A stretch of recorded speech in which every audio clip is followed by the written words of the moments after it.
পরিমণির fridge ভর্তি শুধুই মিষ্টি। সাধারণ মানুষের তুলনায় অভিনয় শিল্পীদের বরাবরই স্বাস্থ্য সচেতন থাকতে দেখা যায়। নিজেদের ফিটনেস নিয়ে খুব সিরিয়াস থাকেন তারা। খাবার বাছাই থেকে শুরু করে শরীর চর্চা সব কিছুই থাকে তাদের দৈনন্দিন জীবনের রুটিনে।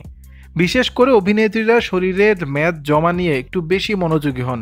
স্লিম ফিগার ধরে রাখতে ডায়েট থেকে শুরু করে বিভিন্ন মুখরোচক খাবার এড়িয়ে চলার চেষ্টা করেন। তবে ঢাকাই সিনেমার আলোচিত চিত্রনায়িকা পরিমণি কি সেসবের কিছুই মানছেন না? তেমনই প্রশ্নের সৃষ্টি হয়েছে সম্প্রতি এই নায়িকার এক ভিডিওকে কেন্দ্র করে। বুধবার দিবাগত রাতে হঠাৎ করেই নিজের ফেসবুক পেজে একটি ভিডিও প্রকাশ করেছেন পরিমণি। আমার ফ্রিজের আত্মকাহিনী ক্যাপশনে ওই ভিডিওতে নিজের ব্যবহৃত ফ্রিজের ভেতরকার চিত্র তুলে ধরেছেন অভিনেত্রী। মধ্যরাতে পরি তার ফ্রিজ খুলে ভক্তদের দেখান সেখানে মূলত কি রয়েছে, যা দেখে রীতিমতো চমকে উঠেছেন ভক্তরাও।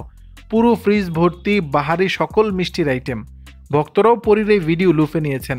নায়িকার ফ্রিজে বক্স ভর্তি বিভিন্ন আইটেমের মিষ্টি দেখে নিজেদের লোভের কথা জানিয়েছেন। কেউ আবার মিষ্টি কম খাওয়ার পরামর্শ দিয়েছেন পরিমণিকে। দর্শক, বিষয়টি নিয়ে আপনাদের মতামত জানাবেন নিচের কমেন্ট বক্সে।